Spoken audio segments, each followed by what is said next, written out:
जिनमें 2 लड़का और 3 लड़कियां गिने जाते हैं। उत्तानपाद प्रियव्रत ये 2 भाई पैदा हुए थे। देवहूति, आकुति, प्रसूति ये 3 लड़कियां पैदा हुई। उत्तानपाद प्रियव्रत ये 2 भाई पैदा हुए थे। प्रियव्रत बड़े थे और उत्तानपाद छोटे थे। बड़े होने के नाते प्रियव्रत वहां के राजा हुए हैं। मगर एक बार प्रियव्रत को भगवान नारद जी का उपदेश मिल गया।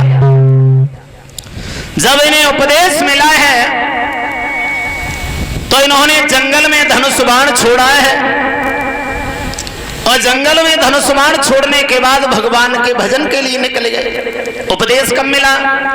बोले उपदेश इन्हें तब मिला, एक बार प्रियव्रत शिकार खेल रहे थे और शिकार खेलते खेलते इन्होंने एक हिरण का वध कर दिया। जब हिरण का वध किया है तो नारद जी वहां पहुंचे, जवाब दिया महाराज तुम्हारा काम था हिरण मारने का, वो तो तुमने कर दिया, हिरण मार दिया।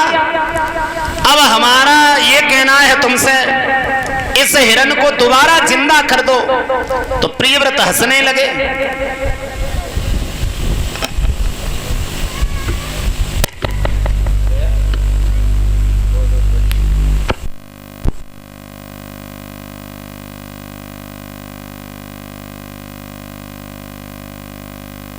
तो इन जीवधारियों के ऊपर इस तरीका से प्रहार करना, अत्याचार करना बहादुरों को शोभा नहीं देता। तो नारद की कही हुई बात प्रियव्रत को बड़ी अच्छी लगी कि शिकार के शौक में हम इन पशु पक्षियों का वध कर रहे हैं, ये पाप कर रहे हैं, हमें नहीं करना चाहिए। तो वही जंगल में इन्होंने धनुष बाण छोड़ा है और धनुष बाण छोड़ने के बाद भगवान का भजन करने के लिए जंगल में चले गए। क्या होता है भजन? कबीरदास जी ये कहते हैं भजन जो होता है उसकी कोई ज्यादा लंबी परिभाषा नहीं है। भजन जहां बैठे हो भाई बैठे रहो, भजो नहीं, वो भी तो एक भजन है, एक तपस्या है। और कबीरदास जी कहते हैं आदतें बुरी सुधार ले बस हो गया भजन, मन की तरंगे मान ले बस हो गया भजन।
सुधार ले बस हो गया भजन, मन की तरंगे मार ले बस हो गया भजन। ये मन बड़ा चंचल होता है श्रोताओं, हवा से भी तेज चलने वाला ये मन जहां लग जाए वहां से हटने की कोशिश नहीं करता। मेरी समझ में तो ये आया मन एक गधा होता है, गधा। गधा को तुम रोजाना एक ही खूंटा से बांधते रहो, फिर उसे बांधो नहीं, वहीं खड़ा कर देना तो वो ये समझेगा कि हम बंधे हैं। ऐसे ही मन होता है, जहां लग जाता है वहां से हटने की कोशिश नहीं करता। जिसने मन को मार लिया, जिसने मन की तरंगे मार ली, बस वो ही भगवान को प्राप्त करता है। और भजन एक तरीका का नहीं होता, कई एक तरीका का बताया है, कई एक तरीका का भजन। एक भजन होता है मतलब का भजन, स्वार्थ का भजन। भगवान के सामने खूब 15-20 अगरबत्ती लगाई, खूब घंटुरिया बजाई, भगवान हमें शाम तक 20,000 रुपया मिल जाए तो हम 10 रुपए का प्रसाद चढ़ा देंगे। 20,000 मिल जाए तो, अन्यथा भगवान से कोई रिश्तेदारी नहीं, कोई मतलब नहीं। दूसरा भजन होता है दिखावटी भजन। लोग देखे कि हम भजन कर रहे हैं, भजन भी कर रहे हैं, मन में आ गया गालियां देने लगे, फिर भजन में लग गए। ये होता है दिखावटी भजन। लेकिन कबीरदास जी कहते हैं सच्चा भजन तो वो होता है कि तेरा तुझको अर्पण, हे प्रभु जो भी तूने हमें दिया है वो सब तेरे लिए समर्पित है, हमारा कुछ भी नहीं है।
होने लगी पत्नी अपने पति से कहती है महाराज ऐसे कौन से हमने पाप और अपराध कर दिए जो भगवान ने हमें एक संतान नहीं दी।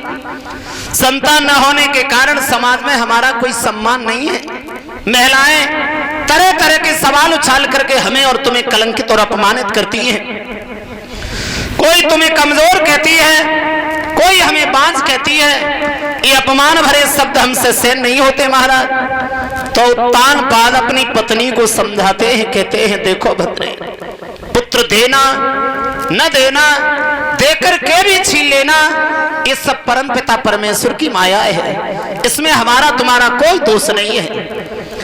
भगवान का भजन चिंतन गुणगान करो। भगवान अगर चाहेंगे तो संतान अवश्य पैदा होगी, धैर्य धारण करो। पत्नी कहती है महाराज पिता होने के नाते दुख तुम्हें नहीं होगा, लेकिन माँ होने के नाते जितना दुख मुझे है वो मैं समझ सकती हूँ। क्योंकि बात ऐसी है प्रभु, अरे चैला भरे हुए सैया मोती,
मौत ना आए। मौत जिंदगी में एक बार आती है। जिंदगी की जो भी झंझटें होती हैं अपने साथ लेकर के जाती है, लेकिन मौत तो कदम कदम पर दुख देती है, कष्ट देती है। इसलिए मेरी बात मानो।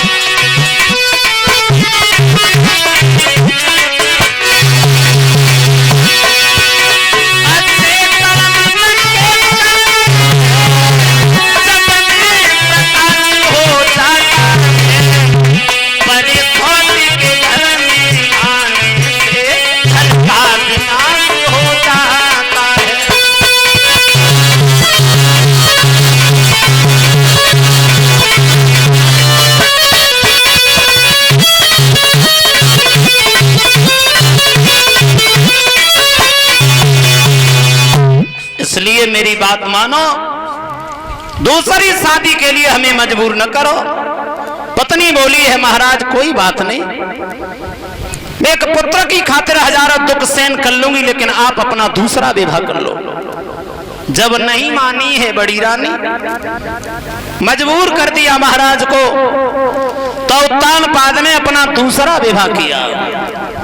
कंचनपुर के रहने वाले महाराज जैनेन्द्र की पुत्री सुरज के साथ में इन्होंने दूसरा विवाह किया।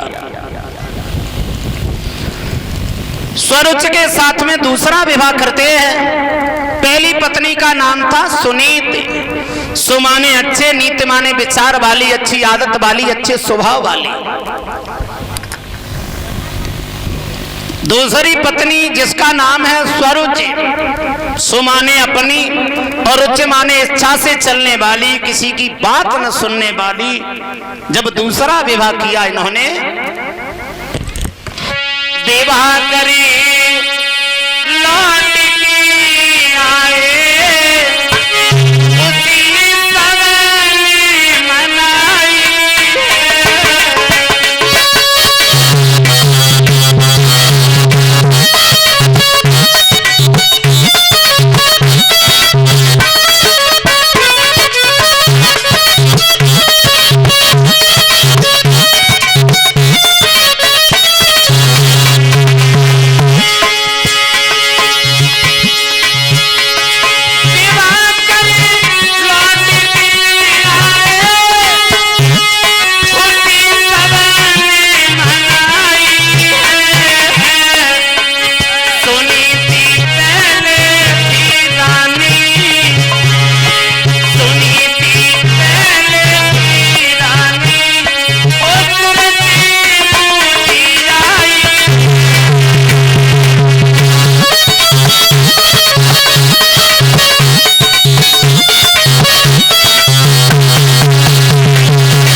करने के महाराज डोला लेकर के अपने महलों के करीब आए। बड़ी रानी को खबर मिली कि हमारे महाराज विवाह करके द्वार पे आ गए। दासी को बुलाया, जवाब दिया जाओ बड़े सम्मान से मेरी छोटी बहन को घर के अंदर लेकर के आओ। दासी चली, जहां वो छोटी रानी डोला में बैठी हुई है, वही जाकर के जवाब दिया महारानी डोला से कदम नीचे रखो। बड़ी रानी बेसब्री से महल में आपका इंतजार कर रही हैं। जो बड़ी का नाम सुना पूछने लगी, क्यों दासी, ओए किसका परिचय दे रही है तू? मेरी तो कोई बहन नहीं है, किसका नाम बता रही है तू? जवाब दिया, तुम्हें मालूम नहीं है महाराज की पहले विवाहिता पत्नी आपका घर में इंतजार कर रही है। जो ये सुना कि हमारे महाराज के विवाहिता औरत घर में, वो बोली बुला मेरे महाराज को। जब घर में एक नागिन को पाल रखा, फिर क्यों गए हमारे पिता के द्वार पे, जो मेरे साथ शादी करने के बाद मेरी जिंदगी में जहर घोल दिया। उत्तानपाद को बुलाया। उत्तानपाद से कहने लगी, क्यों महाराज, जब पहले से तुम्हारे घर में एक पत्नी मौजूद थी, फिर क्यों गए हमारे पिता के द्वार पे। बिल्कुल घर के अंदर नहीं जाऊंगी, और तब तक नहीं जाऊंगी जब तक वो सौत घर में रहेगी।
वापस भेज दो।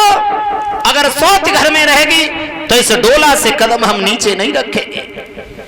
उत्तानपाद कहने लगे, काय को तमाशा कर रही हो, जिसे तुम दासी बता रही हो, जिसे तुम दूसरी पत्नी बता रही हो, वो तो बड़े अच्छी आदत की है, बड़े अच्छे स्वभाव की है, उसी ने तो हमें दूसरी शादी के लिए मजबूर किया है। तुम घर के अंदर चलो। वो रानी नहीं, एक नौकरानी बनकर के घर में बनी रहेगी, लेकिन घर के अंदर चलो। जवाब दिया, महाराज बिल्कुल नहीं जाऊंगी, और तब तक नहीं जाऊंगी जब तक वो सौत इस घर में रहेगी। क्योंकि तुम्हें नहीं मालूम महाराज, मेरे पिया सौत की कसम लेके ना आए हमें सुहागे।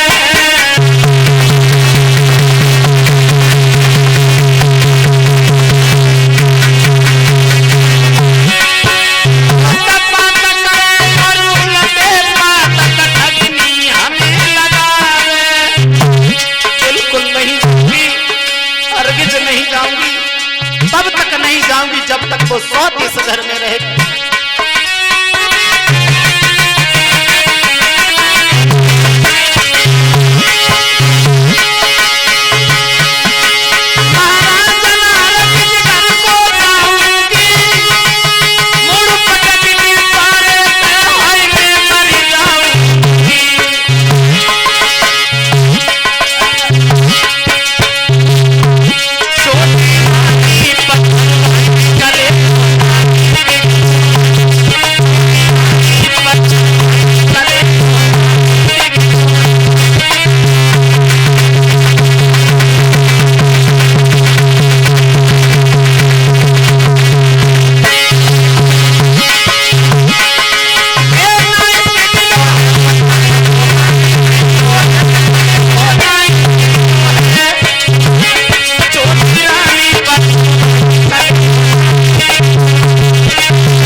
सुनिए महाराज, तुम सौत के साथ रहने के लिए हमें मजबूर कर रहे हो, लेकिन हमें सौत के नाम से जलन है, घृणा है। बिल्कुल नहीं जाऊंगी, और तब तक नहीं जाऊंगी जब तक वो मेरी सौत इस घर में रहेगी। हम तब उतरे डोला से पहले, बस सौत कुदी हो निकाल।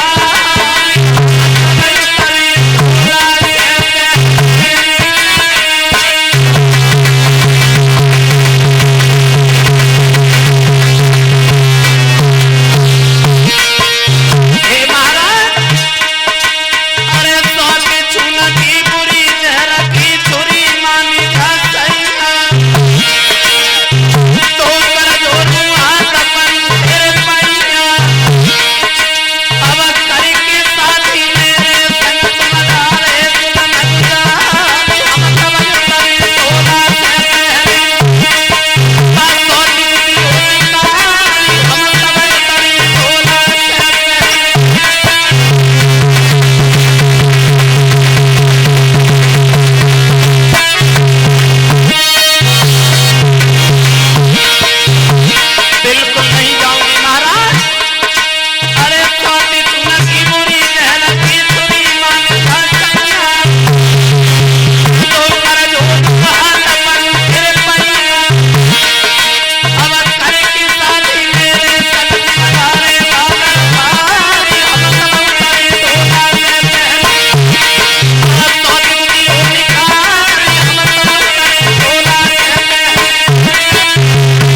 तक वो सौत इस घर में रहेगी, डोला से कदापि कदम नीचे नहीं रखूंगी।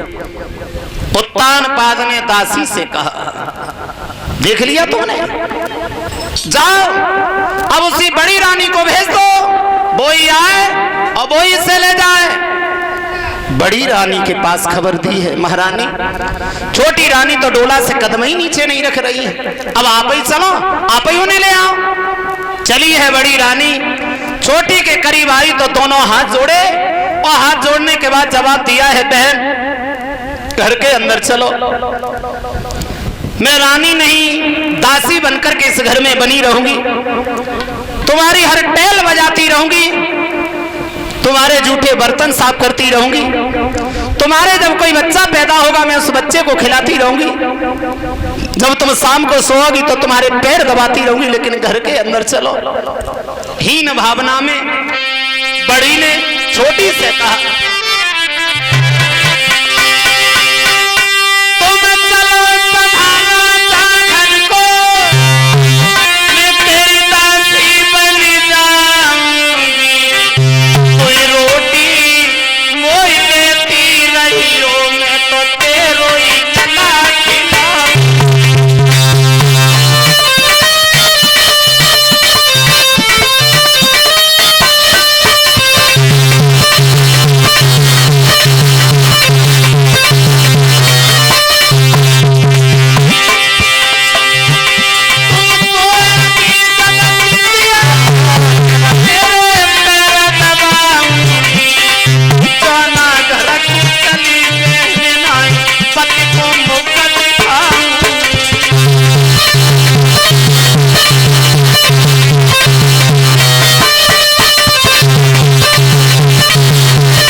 दिया है, बहन तेरी हर टैल बजाती रहूंगी, तेरे जूठे बर्तन साफ करती रहूंगी, शाम को तू सोएगी तो तेरे पैर दबाती रहूंगी, तेरे कोई बच्चा होगा मैं उस लड़के को खिलाती रहूंगी, लेकिन घर के अंदर चलो, मैं रानी नहीं एक नौकरानी बनकर के तुम्हारा हर काम करती रहूंगी, घर के अंदर चलो।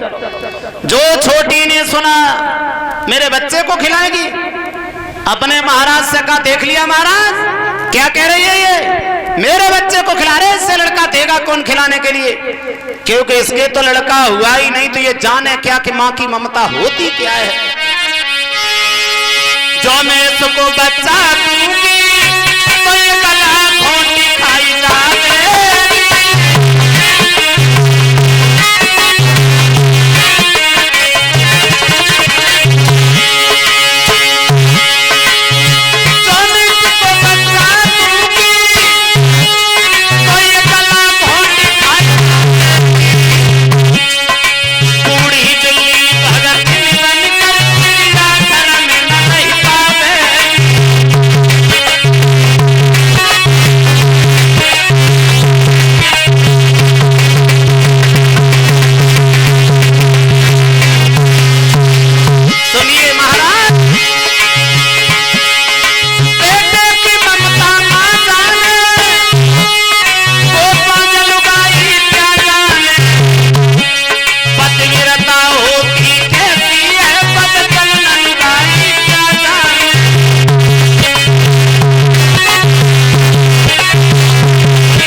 इसे बच्चा देगा कौन खिलाना, अन्यथा हम तुझसे बहुत दूर हैं। उत्तान पाद ने बड़ी रानी से कहा, हमने कितनी बार तुम्हें समझाया लेकिन तुमने मेरी एक बात नहीं मानी।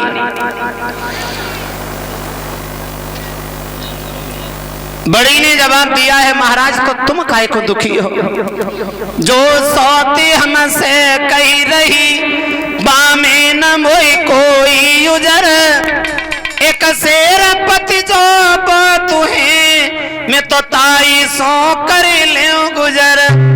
हे महाराज, एक शेर जो मेरे लिए काफी है, मेरी जिंदगी उसी में कट जाएगी, आप घबराओ नहीं। बड़ी रानी की झोपड़ी खेतों पे डलवा दी गई, उसी में चाकी रखवा दी गई।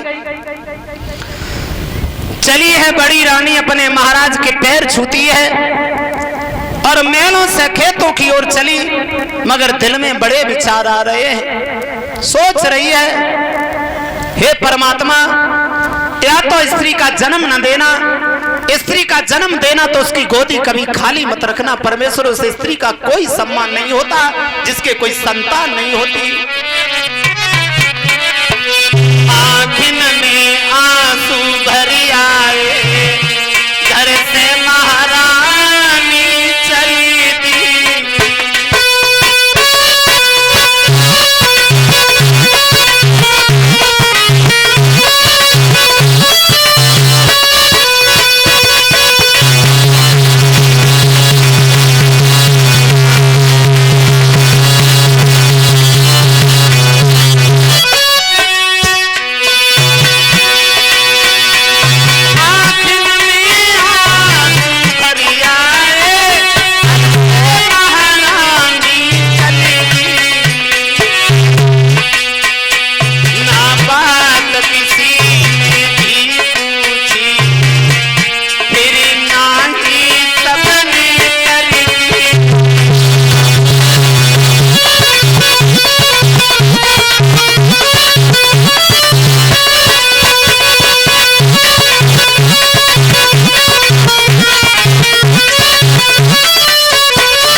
परमात्मा, आज तक मैं इस घर की रानी थी, आज से हमें रानी से दासी बना दिया।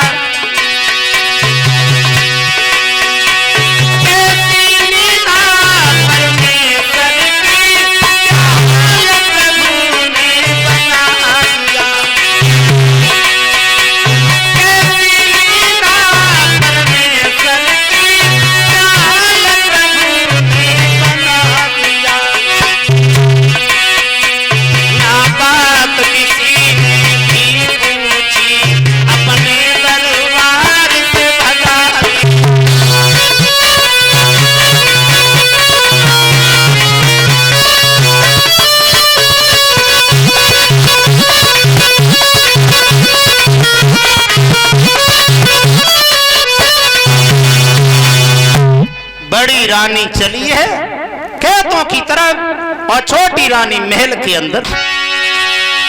छोटी रानी महल में दासिन संग मौज उड़ावे,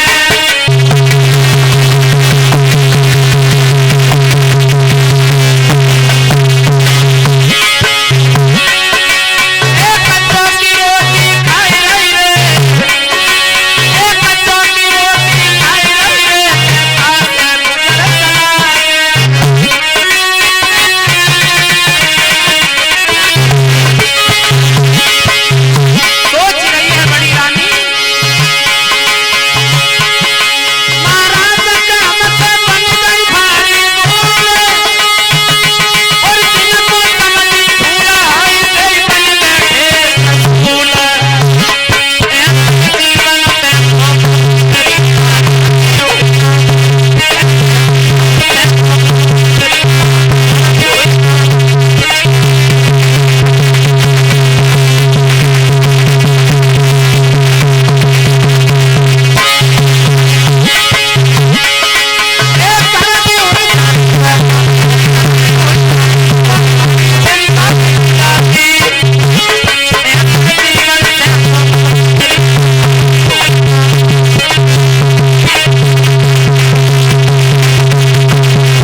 दासियों के साथ बड़े सुंदर सुंदर वस्त्र और आभूषणों से सजी हुई है, बड़े आनंद के साथ में रह रही है। बड़ी रानी खेतों पे कष्ट उठा रही है, मुसीबतें झेल रही है, रह रही हैं दोनों पत्नियां, लेकिन दोनों में अंतर अलग अलग हो गया।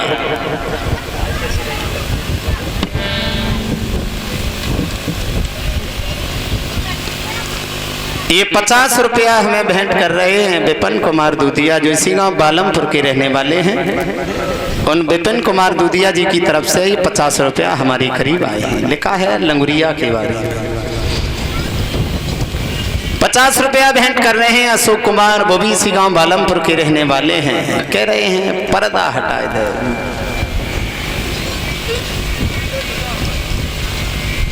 501 रुपया कथा में और 1 बोरी गेहूं भंडारे के लिए दान कर रहे हैं श्रीमान डॉक्टर रजपाल सिंह यादव, जो इसी गांव बालमपुर के रहने वाले। अच्छा 4 बोरी, हाँ 501 रुपया और 4 बोरी गेहूं भंडारे के लिए डॉक्टर रजपाल सिंह जी की तरफ से ये भंडारे के लिए दान आया है। और 100 रुपया हमें भेंट किए हैं, 10 रुपया हमारे साथियों को दे रहे हैं। भगवान से कामना करते हैं समाज का सम्मान मिलता रहे, धर्म के प्रति इनके हाथ अग्रसर आगे को बढ़ते रहे।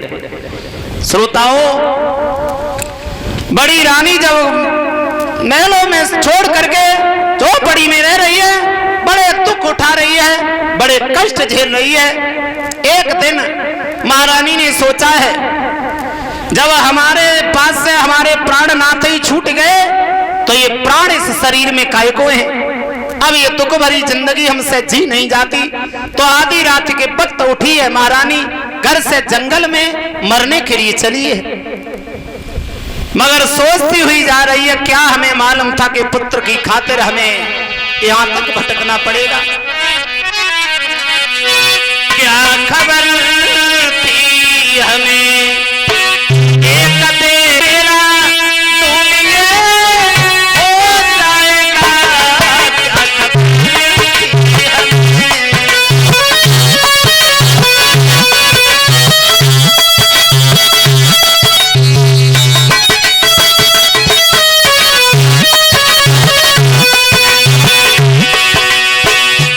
पहला किस्मती गोदी खाली रही,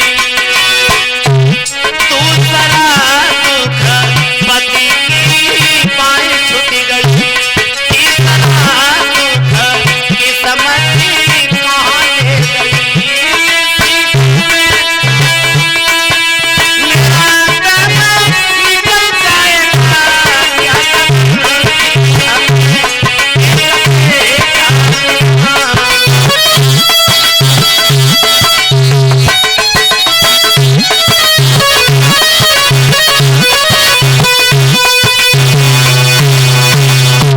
चली है बड़ी रानी झोपड़ी से जंगल में मरने के लिए, सोचती हुई जा रही है, मैंने अपने पति के बिना पूछे एक भी कदम घर से बाहर नहीं रखा और आज मैं मरने के लिए जा रही हूं, मुझे माफ कर देना।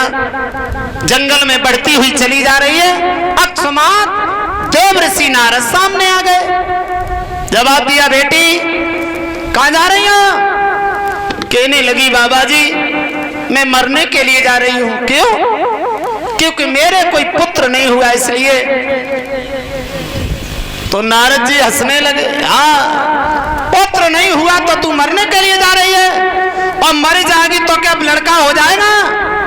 नहीं बेटी मरो नहीं, मरो नहीं।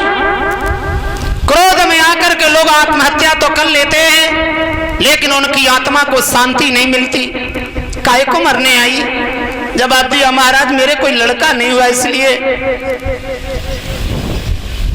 नारद जी को दया आ गई, बोले घबरा नहीं, मरा नहीं, हम तुम्हें एक वचन दे रहे हैं, तुम्हारे लड़का पैदा होगा। और जानती है वो कैसा लड़का होगा। कैसा होगा। जब तक सूरज चांद रहेगा लोग तेरे बच्चे का नाम लेंगे, इसलिए घर पे लौट जा। तो बड़ी रानी हंसने लगी, कहने लगी, महाराज मेरा कोई पुत्र पैदा नहीं हुआ, तो मैंने अपने महाराज का दूसरा विवाह करवाया सौत घर में, उसके भी कोई लड़का नहीं हो, तुम कहते हो मेरे? जवाब दिया हाँ बेटी तेरे। महात्मा लोग कभी झूठ नहीं बोलते, और जो झूठ बोलते वो औरों को नहीं खुद अपने आप को धोखा देते हैं। लौट जा, तेरे लड़का होगा, बड़ा सुंदर बालक होगा, ये हमारा वचन है। नारद जी समझाते हुए बोले हैं, तेरी गोदी में ललाए को आए जाए को घर लौट जाइए, आए जाए को घर लौट जाइए।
घर पे लौट जा, मेरा ये वचन है, तेरे बहुत सुंदर बालक होगा, और जो बालक होगा वो ऐसा होगा बेटी, जब तक सूरज चांद रहेगा लोग तेरे बच्चे का नाम लेंगे, इसलिए घर पे लौट जा।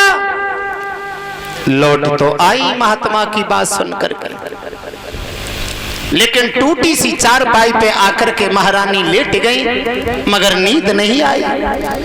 महात्मा की वही कही हुई बात ध्यान में आ रही है, हे परमपिता परमेश्वर, कौन सा ऐसा दिन होगा जब महात्मा की कही हुई बात सच होगी?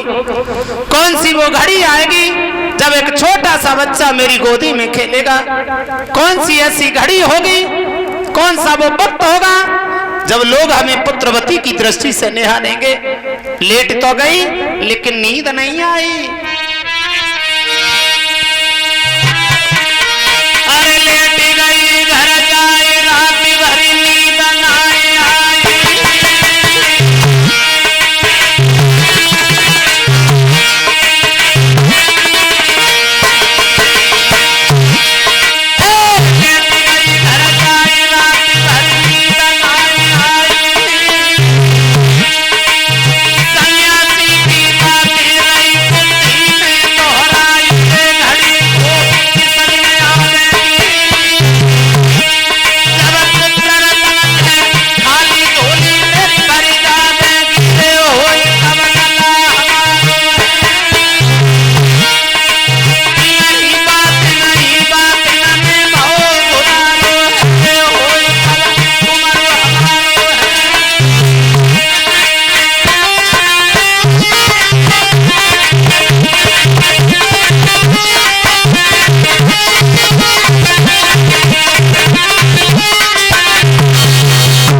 लेट तो गए लेकिन नींद नहीं आई।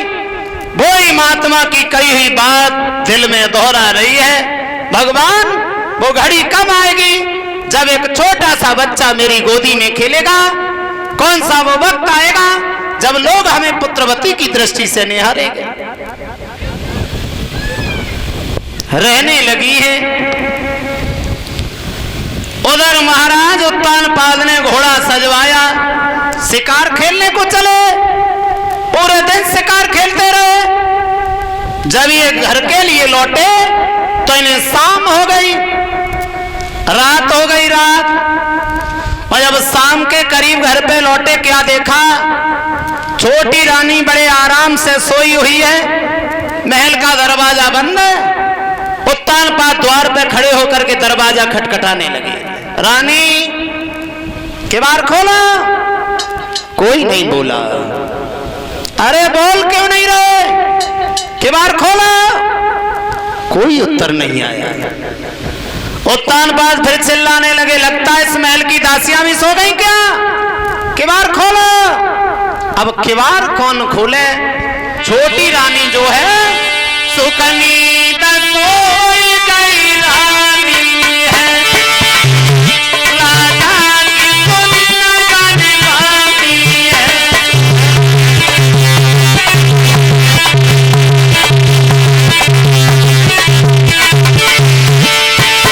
सुकनी सोई गई रानी है, राजा की सुन जाने वाली है।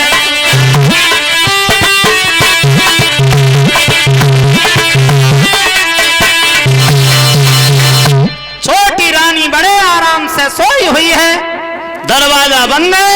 उत्तानपाद द्वार पे खड़े होकर के दरवाजा खटखटा रहे हैं, कोई उत्तर नहीं आया। उत्तानपाद फिर चिल्लाने लगे, मैंने क्या कहा? इस महल की दासियां भी सो गई क्या? कोई नहीं बोला। उत्तानपाद सोचने लगे, अच्छा हुआ जो छोटी रानी सो गई। मेरे एक पत्नी और है जो खेतों पे रहती है। आज मौका बढ़िया है, चलो आज उससे मिलने के लिए चलते हैं। जब ध्यान बड़ी को आओ है, और घोड़ा लौटाओ है।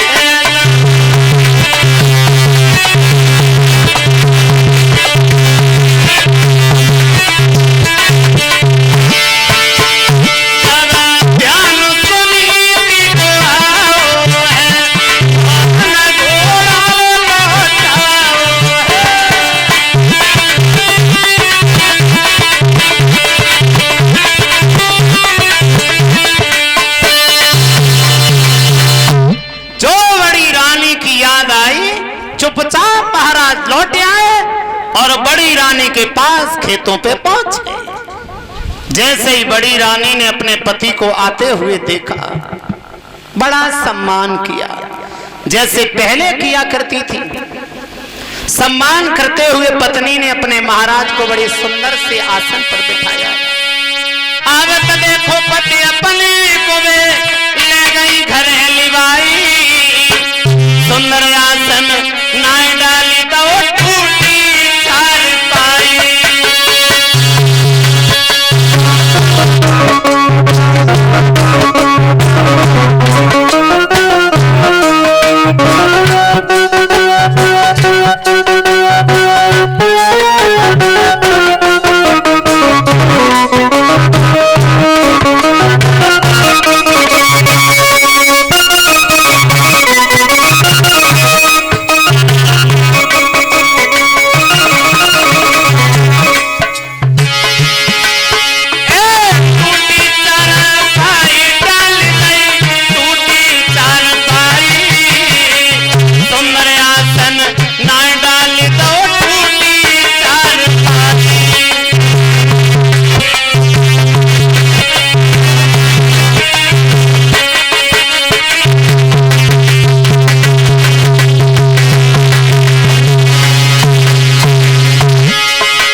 और देखो सुहागिन वही है जो पिया के मन भाए,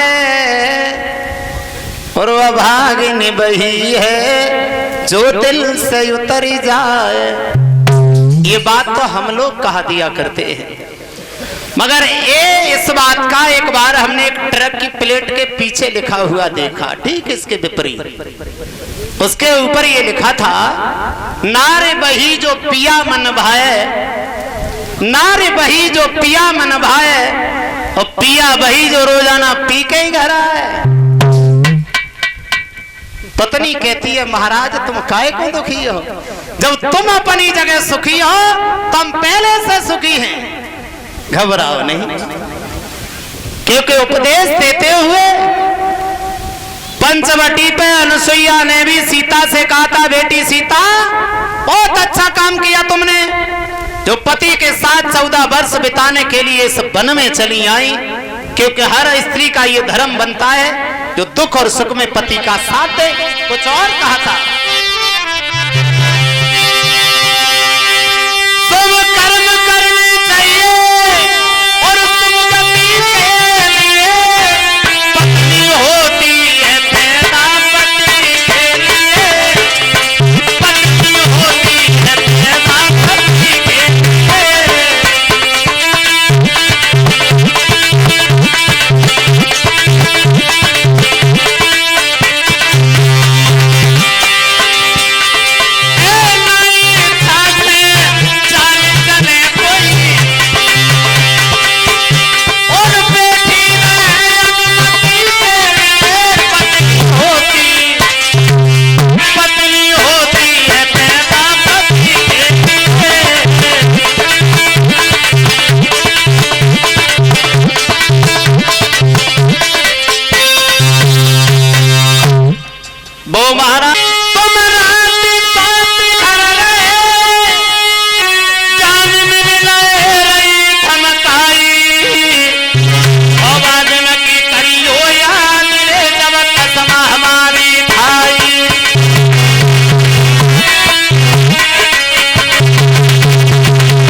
बोलेंगे नहीं, बात नहीं करेंगे, फिर काहे को गए? उत्तान पाद कुछ बोल नहीं रहे।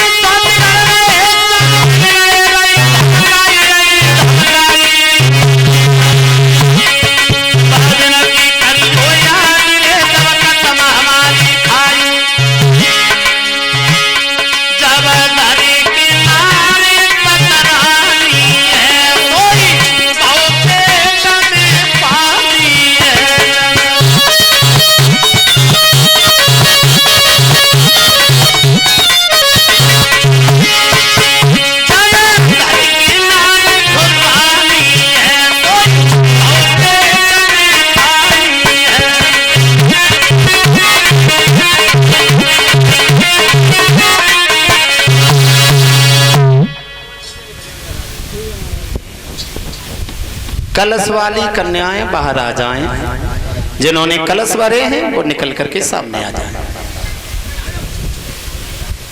ये 5 माला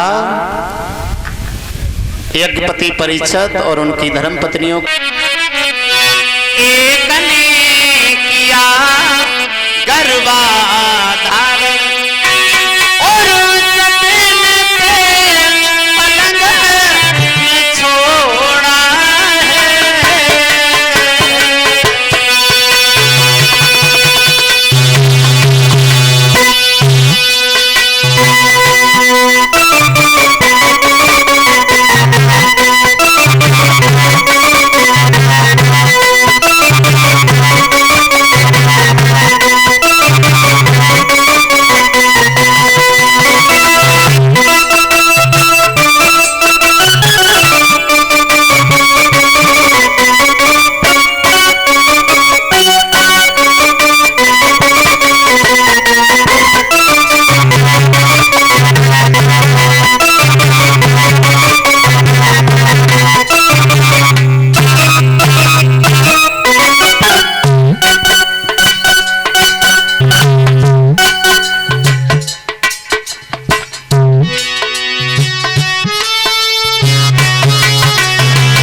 अंतर हो गया दोनों में। पत्नियों में तो अंतर था ही, दोनों के जब बच्चा पैदा हुए उन लड़कों में भी अंतर हो गया। बड़ी रानी के लड़का पैदा हुआ, खेतों पे कोई देखने नहीं गया, और जब छोटी रानी के बच्चा पैदा हुआ है तो हजारों दासियां, हजारों देवियां, औरतें ढोलक बाजे ले लेकर के बधाई गाने के लिए द्वार पे पहुंच गए। एक सुंदर सुंदर वस्त्र आभूषणों से सजा हुआ है, पालना में झूल रहा है, तो एक भूखा प्यासा पत्तों पे पड़ा हुआ रो रहा है। बड़ी रानी के जब लड़का पैदा हुआ तो उसका नाम रखा गया ध्रुव, और छोटी रानी के लड़का पैदा हुआ उसका नाम रखा गया उत्तम।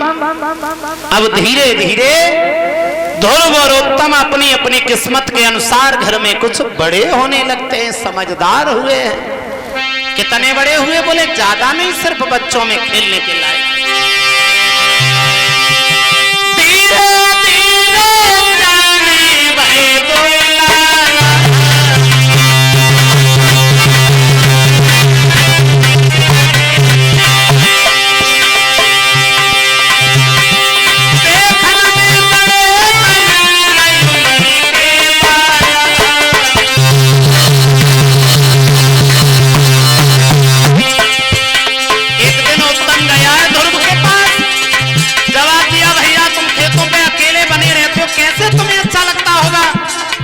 चलो पिता के दरबार में दोनों भाई खेलने के लिए चलेंगे।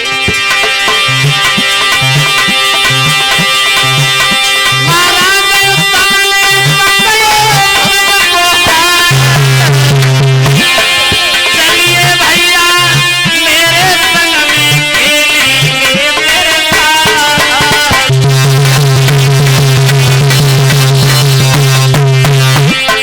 सोई पकड़ कलाई ध्रुव भैया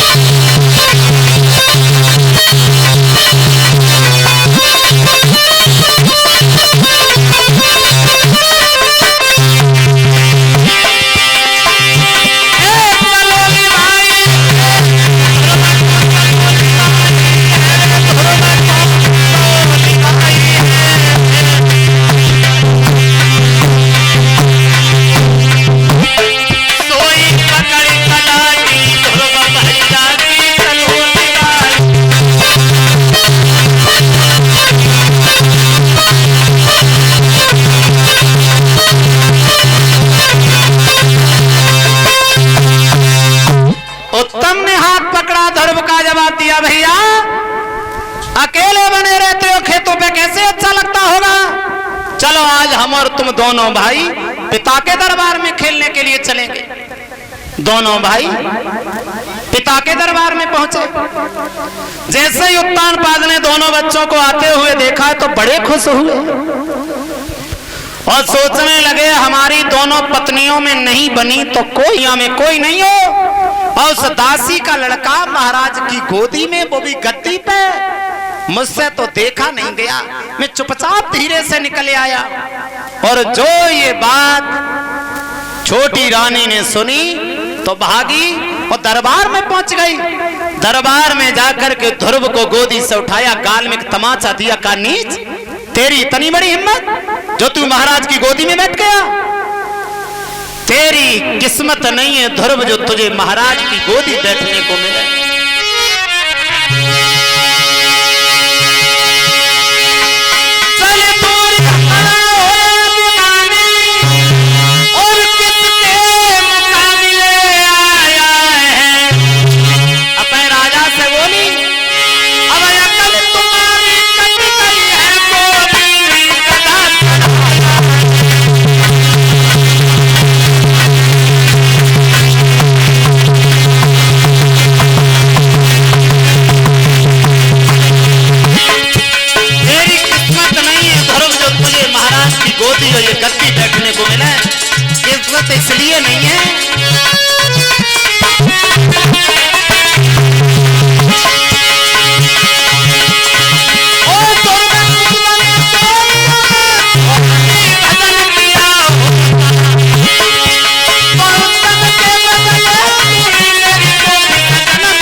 तब तो तुझे ये गद्दी बैठने को मिलती। दासी का लड़का वो भी इस गद्दी पे आके बैठ गया।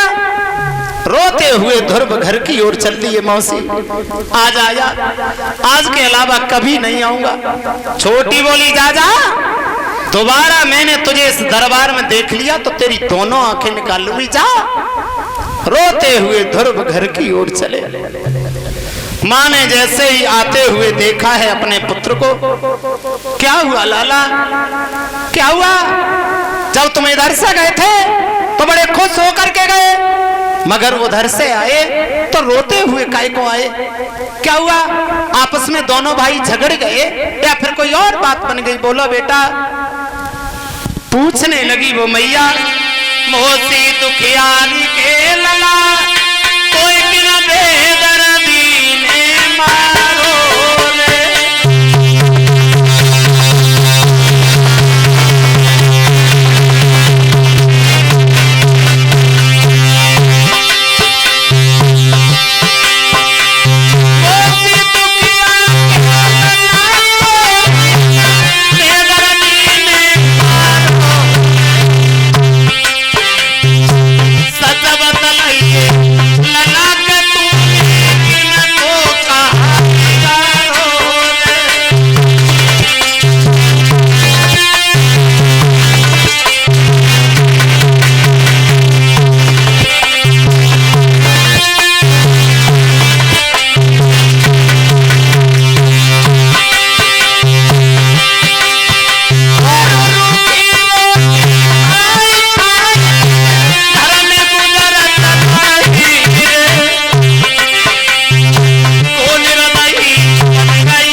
दोनों भाई झगड़ गए या फिर कोई और बात बन गई? बोलो बेटा। तो ध्रुव ने जवाब दिया है, मैया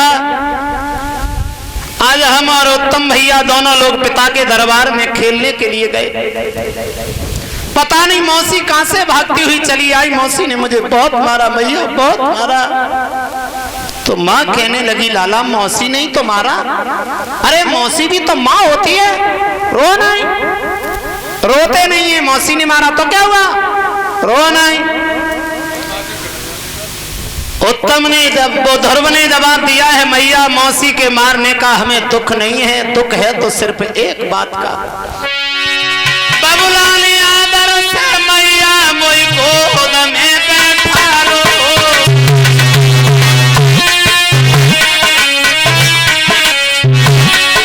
मौसी ने पकड़ी पानी ढकेला, मैया मारो। मौसी भरे दरबार में हमें मारती रही। मौसी के मारने का दुख हमें नहीं है मैया, दुख है तो सिर्फ एक बात का। अरे दरबार में पिताजी देखते रहे, पिताजी नहीं बोले, इसका हमें बड़ा दुख है, बड़ा मलाल है मैया।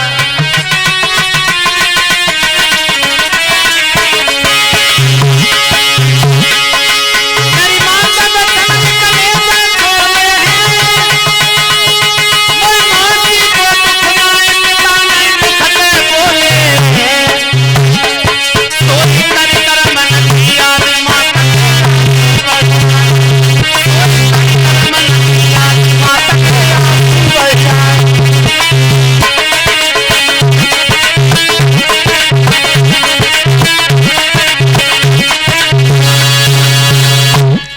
कहने लगे मैया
बताती है भक्तों, जो मां एक शब्द ऐसा है जो अपने आप में परिपूर्ण है। महात्मा, परमात्मा और मां, इन तीनों शब्दों में मां सबसे भारी है, क्योंकि मां से ही परमात्मा बनता है, मां से ही महात्मा बनता है। लेकिन मां एक ऐसा शब्द है, इसमें किसी भी शब्द की जरूरत नहीं पड़ती, वो अपने आप में ही परिपूर्ण है। एक विद्वान तो ये कहते हैं, मां की दुआ कभी खाली नहीं जाती, तो मां की बद्दुआ भी कभी टाली नहीं जाती। एक मां 4 बच्चों को बर्तन मांज करके पाल लेती है, लेकिन उन 4 बच्चों पर अपनी पत्नियां आने के बाद एक मां पाली नहीं जाती। तो मां से बढ़कर के दुनिया में और कोई दूसरा गुरु नहीं होता। और देखो, पहले की माताएं जब गर्भवती हुआ करती थी तो गीता पढ़ती थी, रामायण पढ़ती थी, बढ़िया बढ़िया भजन गाती थी, गीत गाया करती थी, हवन कीर्तन किया करती थी। तब घर में सपूत पैदा होती थी, सपूत। और अब थोड़ा अंतर आ गया। अब फूअरे नारी नहाए न धोए, बात बात आंसू ढरकावे, गर्भ रहे खाए पड़ुआ माटी, पंड रोग बच्चन हुई जा। ऐसी ऐसी औरतें देखी, जब वे गर्भवती होती हैं तो धरी धरी भर मट्टी खाई जाती। कछुए गरम में ही ठल लगे, कछु बाहर की हवा लगी तो और ज्यादा ठल लगे। सोई काती ने भजके जाइयो भगत कटेल ले, हमें लगा कि जमा घंटन ने घेर। वो माँ अपने बच्चे को क्या शिक्षा देगी जिसे भोजन करने की बुद्धि नहीं है। और आज की स्त्री को ज्यादा काम रहा ही नहीं, सिर्फ 2 काम बताए गए हैं। आज की स्त्री के लिए 2 काम हैं, और इन दोनों कामों में से कुछ काम घट भी गए, कुछ कम हो गए।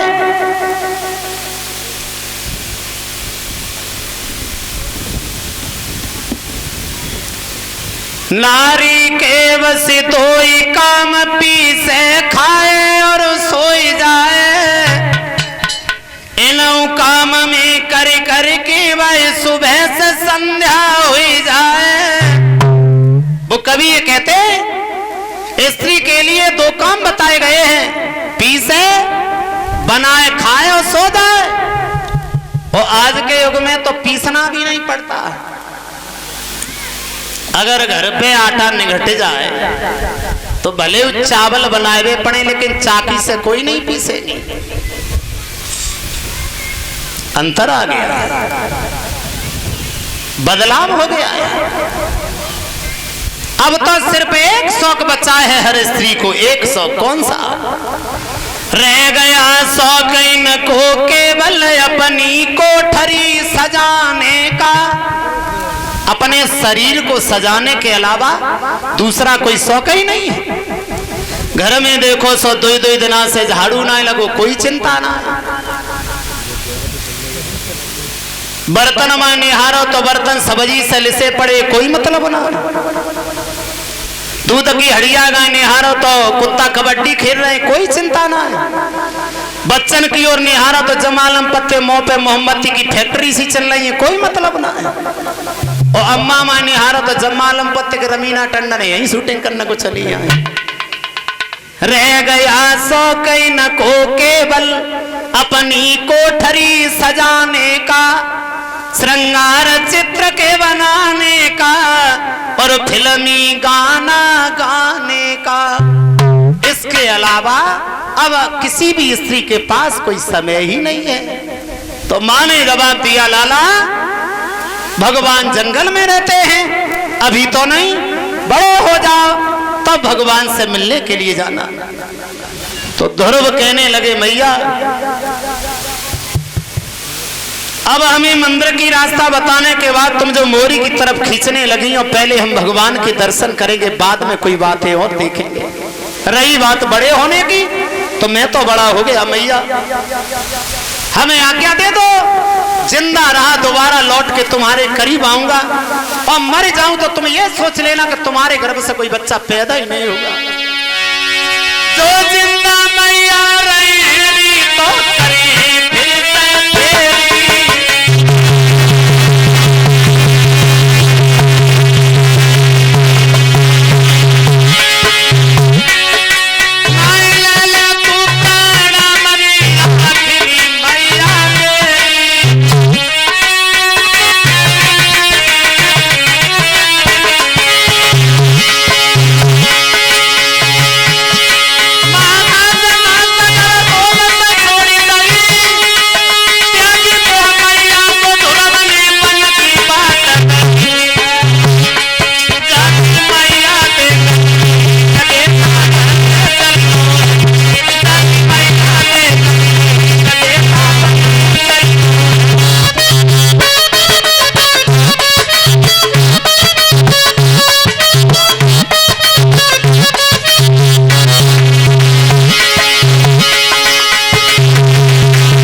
नन्हे नन्हे हाथों से अपनी माँ के पैर छुए, मैया आशीर्वाद दो, जिंदा रहा दोबारा लौट के आऊंगा, और मर जाऊं तो तुम ये सोच लेना कि तुम्हारे कोई बच्चा पैदा ही नहीं हुआ। माँ ने आशीर्वाद दिया है, जाओ बेटा तुम्हें भगवान के दर्शन होंगे। चले हैं ध्रुव जंगल की ओर। उत्तानपाद को खबर मिली है कि ध्रुव जंगल में जा रहा है, तो जवाब दिया ध्रुव से जाकर के कह दो उसे और उसकी माँ को जो जौ की रोटी नमक के साथ में खाने को मिलती थी, अब बढ़िया भोजन सब्जी के साथ में दिया जाएगा, ध्रुव जंगल में न जाए। ध्रुव से जाकर के कहा, सुनो ध्रुव, तुम्हें और तुम्हारी माँ को जो जौ की रोटी नमक के साथ में खाने को मिलती थी, अब बढ़िया भोजन सब्जी के साथ में मिलेगा, लेकिन जंगल को न जाओ। तो ध्रुव विचार करने लगे, बारे भगवान, तुम्हारा नाम लेकर के सिर्फ घर से बाहर ही निकल पाए, बढ़िया भोजन मिलने लगा। अब हमें भोजन की कोई जरूरत नहीं है, जब तक हम भगवान के दर्शन नहीं कर लेते तब तक लौट करके नहीं आएंगे। उत्तानपाद को खबर मिली कि ध्रुव नहीं मार रहा, जंगल में जा रहा है। उत्तानपाद ने जवाब दिया, जाओ ध्रुव से कह दो उसे पूरा राज्य दे दिया जाएगा, लेकिन जंगल में न जाए। ध्रुव ने राज्य को भी ठुकरा दिया। कहते हैं जब तक हम भगवान के दर्शन नहीं कर लेते लौट करके घर पे नहीं जाएंगे।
कोई भयानक जीवधारी तुम्हारा भक्षण कर लेंगे, तेरी मां रो रो करके तेरे बिरह में खत्म हो जाएगी, इसलिए आगे नहीं बढ़ो लाला, पीछे लौट जा।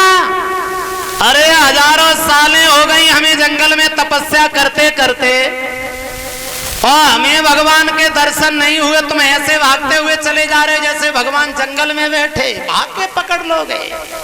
मान जाओ बेटा, घर पे जाओ। नारद समझाते हुए ध्रुव से कहते हैं, बेटा मेरी बात मानो। अरे लाला मेरे बना खड़ा तू, लाला मेरे जंगल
ढोगी दिखाई देते हो? मेरी माँ ने ये कहा भगवान जंगल में मिलेंगे, तुम इनकार कर रहे हो, हमें लौटा रहे हो। हम तो भगवान के दर्शन करने को आए हैं, और जब तक भगवान के दर्शन नहीं कर लेते तब तक लौट के जाएंगे नहीं। क्योंकि मेरी माँ ने ये कहा कि भगवान जंगल में रहते हैं, कोई भयानक जीवधारी अगर हमें डसने को आएगा तो भगवान का देखते रहेंगे, हमें भाग के पकड़ लेंगे बाबा जी।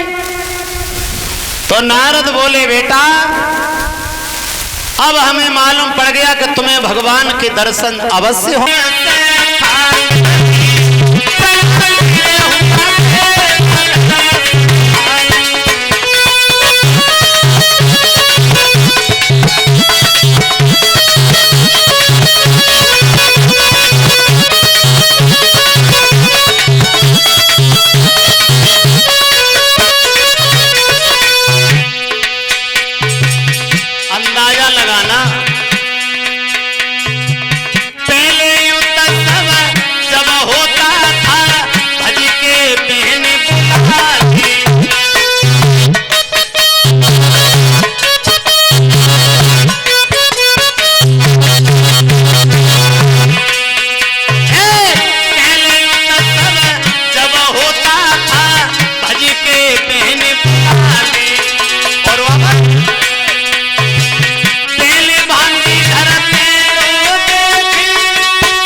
बुलाया जाता था, मतलब था भूतकाल।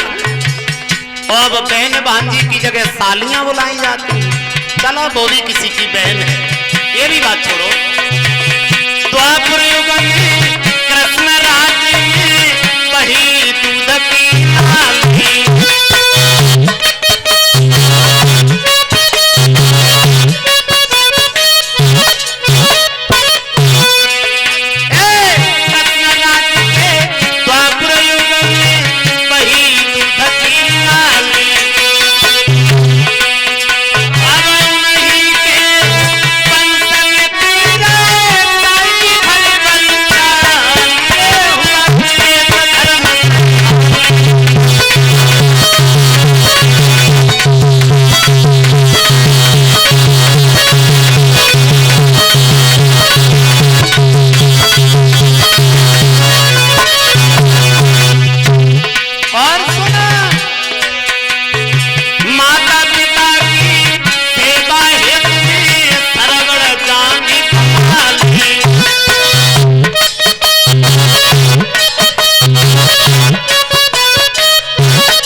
पैदल गांव की ओर।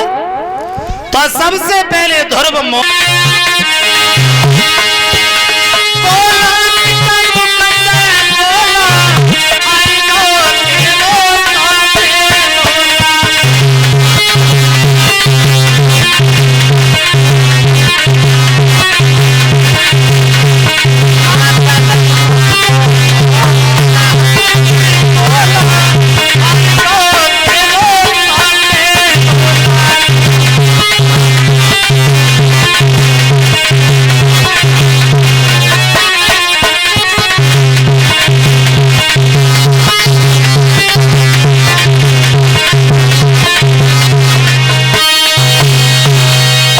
मौसी से मिले। ध्रुव मौसी से मिलने के बाद पहुंच गए मां के पास। जवाब दिया, मैया आंखें खोलो और देखो। ध्रुव की कोई भी ताकत नहीं थी कि भगवान के दर्शन कर लेते। ये सबसे बड़ी भक्ति थी माँ की। जब से ध्रुव जंगल के लिए गए थे तो माँ ने जुबान पे पानी भी नहीं रखा। ध्रुव कहते हैं, मैया आंखें खोला, मैं भगवान के दर्शन करके लौटा हूं। माँ कहने लगी, लाला कैसे थे भगवान? जवाब दिया, मैया बड़े सुंदर थे भगवान, मैं तो चेहरा पे चकोर बन गया, टकटकी लगा करके देखता ही रह गया। माँ सोचने लगी, अब हमें भगवान के दर्शन कैसे हों? लेकिन हमारे बच्चे के बस में है भगवान। बच्चा अगर बुलाएगा तो साथ साथ हमें भी दर्शन हो जाएंगे। तो माँ ने जवाब दिया, लाला हम कैसे माने, भगवान बहुत सुंदर थे। जब तुम्हें हमें भी दर्शन कराओगे तब हम मानेंगे भगवान सुंदर थे। तो ध्रुव कहने लगे, मैया ये कौन सी बड़ी बात है, अभी भगवान को बुलाता हूं। 12 मंत्र का ध्यान किया, कोई चतुर्भुजी भगवान के बन के सब कथाए।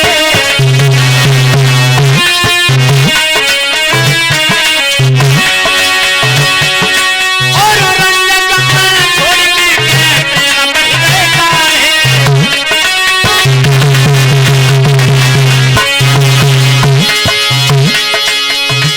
उत्तानपाद भी पत्नी को साथ में लेकर के आए। उन्होंने भी भगवान के दर्शन किए हैं और भगवान के दर्शन करते हैं सब लोग।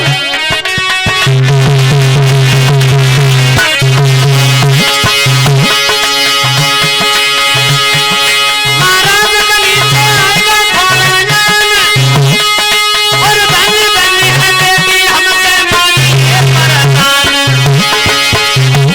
तू कर ले भजन भगवान नहीं होगा,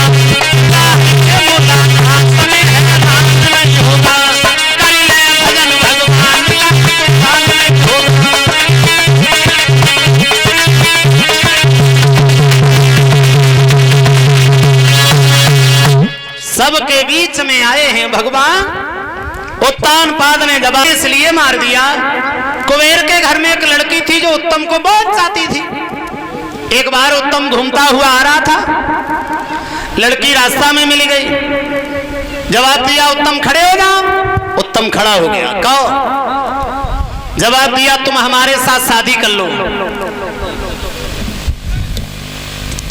उत्तम ने जवाब दिया, पागल है क्या? ओए, मेरा भैया मुझसे बड़ा है, वो जहां से शादी करवाएगा हम वहां से करेंगे, तेरे साथ करेंगे। अरे हटेला। लड़की जिद करने लगी, नहीं उत्तम मैं तुम्हारे बगैर मर जाऊंगी, अब जिंदा नहीं रह पाऊंगी। उत्तम कहने लगा, किसने कहा जिंदा रहो? अरे मर तो जाओगी, मर जाओ, लेकिन शादी नहीं कर पाएंगे। लड़की विनती करने लगी, अरे चले गए जो छोड़ तुम बिना नहीं जी पाऊंगी।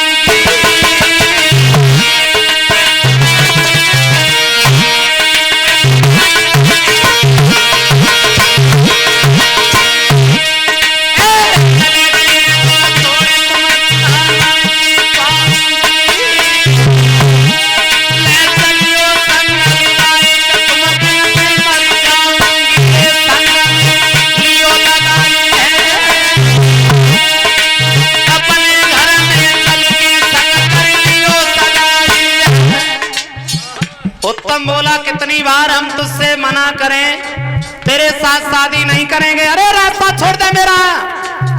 लड़की जिद करने लगी, नहीं उत्तम मैं मर जाऊंगी, तुम्हारे बगैर अब जिंदा नहीं रह पाऊंगी।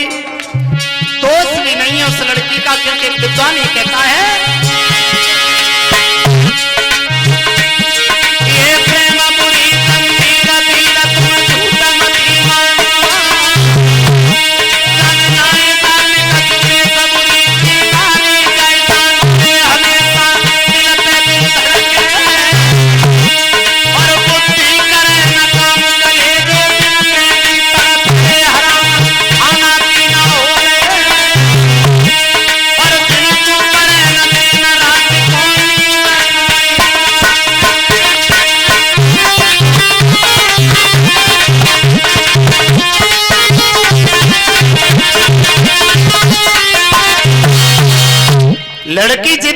लगी। उत्तम जवाब देता है, लड़की पागल हो गई क्या? अरे तेरे साथ शादी नहीं करेंगे, हट जा, मेरा भैया मुझसे बड़ा है, वो जहां से शादी करवाएगा हम वहां से करें या तेरे साथ करेंगे, हटना। तो लड़की कहने लगी, उत्तम बहुत देर हो गई तुमसे विनती करते करते, तुमने अगर मेरी बात नहीं मानी तो हम तुम्हें श्राप दे देंगे। उत्तम बोला, रुको रुको, श्राप मन देना, कह रही हो तो हम तैयार हैं। लड़की को रथ में बिठाया, लेके चल दिया। कुबेर को खबर मिली, मेरी लड़की को उत्तम भगा ले गया। फौज लेकर के चारों तरफ से कुबेर ने उत्तम को घेर लिया। खड़े हो जाओ। उत्तम खड़ा हो गया। कहो मेरी लड़की कहां ले जा रहे हो? उत्तम ने जवाब दिया, सुनो कुबेर, इसमें मेरा कोई दोष नहीं है, तेरी लड़की जबरदस्ती मेरे साथ आई है, और ले जाना चाहते हो तो ले जाओ, और लड़ना अगर चाहते हो तो कायरों की तरह गाल क्यों बजा रहे हो? हम तो तुम्हारे सामने ही खड़े, आओ दो दो हाथ हो जाए। परिणाम ये हुआ, इसको है अपने प्रभु से प्रेम, जिसको है अपने प्रभु से वो सदा सर कटाते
भगवान का भजन करने के बाद ध्रुव भगवान के धाम को प्रस्थान करते हैं।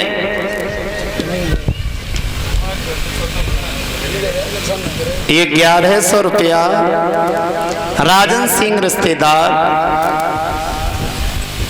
नंगला नथुआ वाले बालमपुर, उनकी तरफ से ये भगवान की कथा में आए हैं। राजन सिंह रिश्तेदार नंगला नथुआ बालमपुर वाले, उनकी तरफ से 1100 रुपया भगवान की कथा में आए हैं।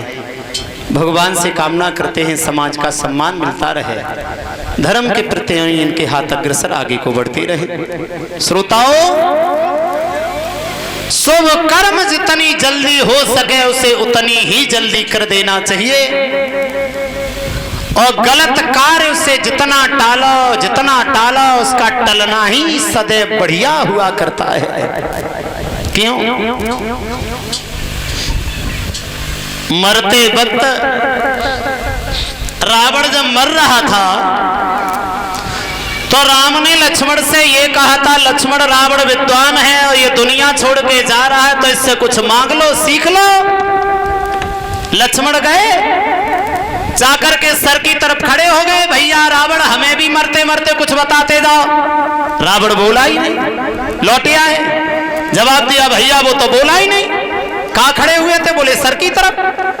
तो राम ने जवाब दिया, सुनो लक्ष्मण, जब किसी से कुछ मांगा जाता है तो बाप बन करके नहीं बल्कि बेटा बन करके, अब की बार जाओ पैरों की तरफ खड़े होकर के उससे विनती करना।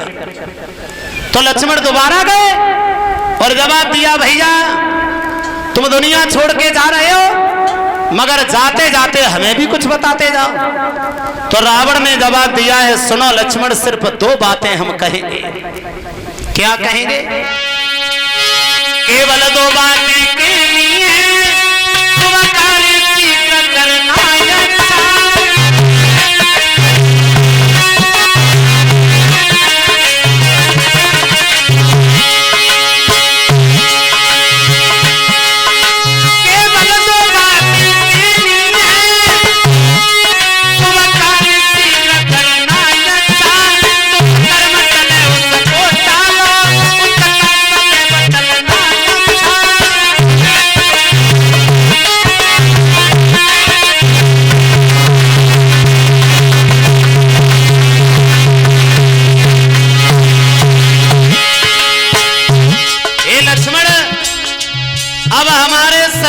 इतनी शक्ति नहीं रही जो हम तुम्हें नीति शास्त्र का वर्णन करके बताएं। केवल 2 बातें हमें कहनी है।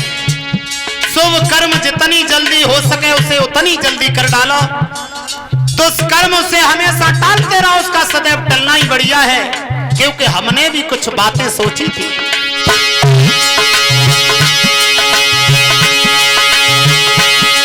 हमने सोचा था लंका में ले आऊंगा, सोचा था स्वर्ग तक जाने का मार्ग बनाऊंगा।